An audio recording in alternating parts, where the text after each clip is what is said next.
Bismillahirrahmanirrahim. Assalamualaikum warahmatullahi wabarakatuh. Perkenalkan, saya Regita Putri Pramesti selaku moderator yang akan memimpin jalannya presentasi dan juga diskusi untuk kesempatan kali ini, yaitu materinya tentang model pembelajaran nested. Yang terhormat Ibu Ulfa Agung Rayanti MPD selaku dosen pengampu mata kuliah pembelajaran terpadu dan juga teman-teman semuanya. Di sini saya akan memberi rangkaian dari susunan acara tersebut, yaitu yang pertama pembukaan, yang kedua pemaparan materi, yang ketiga kesimpulan, dan yang keempat penutup. Langsung saja pada acara yang pertama, yaitu pembukaan. Mari sama-sama kita buka acara ini dengan membaca Bismillah. Bismillahirrahmanirrahim. Selanjutnya, untuk mengefektifkan waktu, dilanjut pada acara yang kedua, yaitu pemaparan materi. Untuk para pemateri dipersilakan untuk menyampaikan materinya. Pengertian model pembelajaran berbentuk sarang atau kumpulan nested. Model sarang atau nested adalah model pembelajaran terpadu yang target utamanya adalah keterampilan belajar itu meliputi keterampilan berpikir atau thinking skill, keterampilan sosial atau social skill, dan keterampilan mengorganisir atau organizing skill. Fogarty tahun 1991 halaman 23 menurut Udin Syaifuddin Saud tahun 2006 halaman 32, model nested merupakan pemaduan berbagai bentuk penguasaan konsep keterampilan melalui sebuah kegiatan pembelajaran. Menurut Depdikbud tahun 1996 halaman 3, pembelajaran terpadu sebagai suatu proses mempunyai beberapa karakteristik atau ciri-ciri, yaitu holistik, yaitu dibagi menjadi 4. Yang pertama ada holistik, bermakna otentik dan aktif. Holistik yaitu pembelajaran terpadu memungkinkan siswa untuk memahami suatu fenomena dari segala sisi. Pada gilirannya nanti, hal ini akan membuat siswa menjadi lebih arif dan bijaksana di dalam menyikapi atau menghadapi kejadian yang ada di depan mereka. Yang kedua, bermakna. Pengkajian suatu fenomena dari berbagai macam aspek seperti yang dijelaskan memungkinkan terbentuknya semacam jalinan antara konsep-konsep yang berhubungan yang disebut skemata. Hal ini akan berdampak kepada kebermaknaan dan dari materi yang dipelajari. Siswa mampu menerapkan perolehan belajarnya untuk memecahkan masalah-masalah yang muncul di dalam kehidupannya. Yang ketiga ada otentik, yaitu pembelajaran terpadu juga memungkinkan siswa memahami secara langsung prinsip dan konsep yang ingin dipelajarinya melalui kegiatan belajar secara langsung. Mereka memahami dari hasil belajarnya sendiri, bukan sekedar pemberitahuan guru.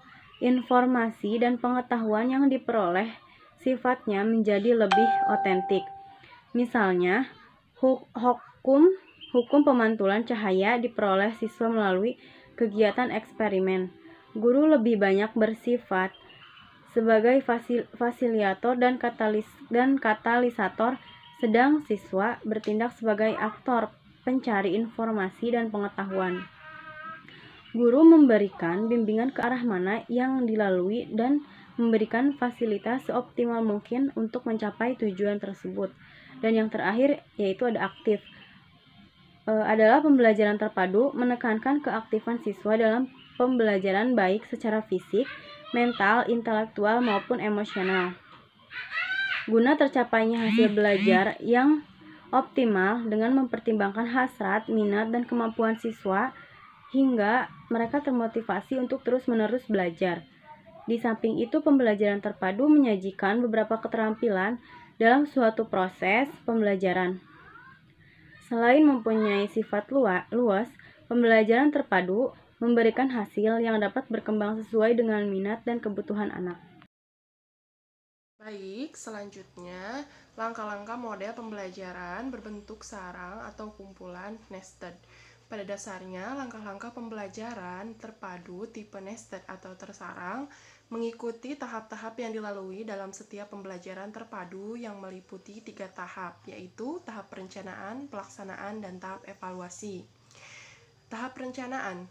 Tahap perencanaan itu ada menentukan jenis mata pelajaran dan jenis keterampilan yang dipadukan, memilih kajian materi, standar kompetensi, kompetensi dasar dan indikator, menentukan sub keterampilan yang dipadukan, merumuskan tujuan pembelajaran khusus atau indikator. Yang terakhir itu menentukan langkah-langkah pembelajaran. Yang kedua itu tahap pelaksanaan. Tahap pelaksanaan itu yang pertama, guru hendaknya tidak menjadi single aktor yang mendominasi dalam kegiatan pembelajaran. Peran guru sebagai fasilitator dalam pembelajaran memungkinkan siswa menjadi pelajar mandiri. Yang kedua, pemberian tanggung jawab individu dan kelompok harus jelas dalam setiap tugas yang menurut ada kerja sama kelompok. Dan yang terakhir itu, guru perlu akomodatif terhadap ide-ide yang terkadang sama sekali tidak terpikirkan oleh proses perencanaan. Yang terakhir itu tahap evaluasi. Tahap evaluasi dapat berupa evaluasi proses pembelajaran dan evaluasi hasil pembelajaran. Yang pertama itu memberikan kesempatan kepada siswa untuk melakukan evaluasi diri di samping bentuk evaluasi lainnya.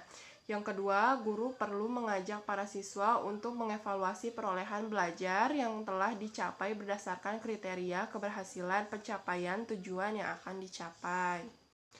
Dan yang selanjutnya ini ada kelebihan model pembelajaran bentuk sarang atau kumpulan nested. Kemampuan siswa lebih diperkaya lagi karena selain memperdalam materi juga aspek keterampilan seperti berpikir dan mengorganisasi. Yang pertama itu ada guru dapat memadukan beberapa keterampilan sekaligus dalam pembelajaran satu mata pelajaran. Yang kedua, pembelajaran semakin berkembang dan diperkaya dengan menjaring dan mengumpulkan jumlah tujuan dalam pengalaman belajar siswa. Yang ketiga itu, pembelajaran dapat mencakup banyak dimensi dengan memfokuskan pada isi pelajaran, strategi berpikir, keterampilan sosial, dan ide lainnya yang ditemukan. Dan yang terakhir itu memberikan perhatian pada berbagai bidang penting dalam satu saat sehingga tidak memerlukan penambahan waktu, sehingga guru dapat memadukan kurikulum secara luas. Kelemahan model pembelajaran berbentuk sarang kumpulan nested. Kelemahan model ini adalah dalam hal perencanaan. Jika dilakukan secara tergesa-gesa dan kurang cermat, maka penggabungan beberapa materi dari aspek keterampilan dapat mengacaukan pola pikir siswa. Pada mulanya, tujuan utama pengajaran adalah penekanan pada materi, tetapi akhirnya bergeser prioritasnya pada keterampilan. Model nested ini muncul dari kealamiahannya. Dengan mengumpulkan 2, 3, atau 4 target belajar, dalam satu latihan mungkin membingungkan siswa jika pengumpulan ini tidak dilakukan secara hati-hati. Prioritas konseptual dari latihan mungkin menjadi tidak jelas, karena siswa diarahkan untuk melakukan banyak tugas belajar pada waktu yang bersamaan. Model nested ini sangat cocok digunakan guru untuk menanamkan keterampilan berpikir dan keterampilan kooperatif dalam latihan-latihan mereka, menjaga tujuan isi tetap pada tempatnya, sementara menambahkan fokus berpikir dan keterampilan sosial akan meningkatkan pengalaman belajar secara keseluruhan. Penerapan model pembelajaran bentuk sarang atau kumpulan nested. Dalam proses pembelajaran model nested di sekolah dasar dapat diterapkan khususnya di kelas tinggi, yang sudah pasti semuanya disesuaikan dengan tingkat perkembangan pemahaman siswa dalam implementasinya.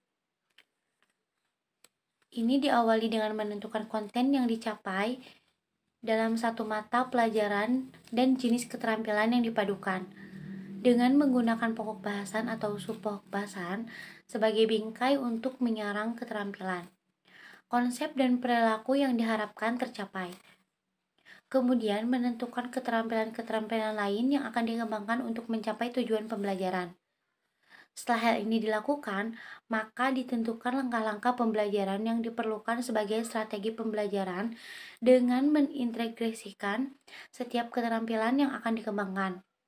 Oleh karena itu, guru harus menyusun langkah-langkah pembelajaran secara sistematis sehingga pembelajaran terpadu yang diterapkan tidak membingungkan peserta didik ketika belajar di sekolah.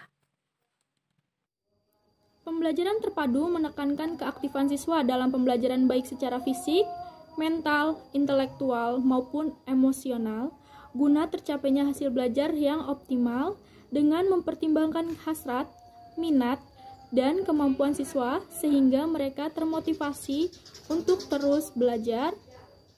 Dengan pembelajaran ini, siswa dapat berpikir lebih kreatif karena guru hanya sebagai fasilitator, maka murid dituntut untuk lebih kreatif dalam kegiatan pembelajarannya.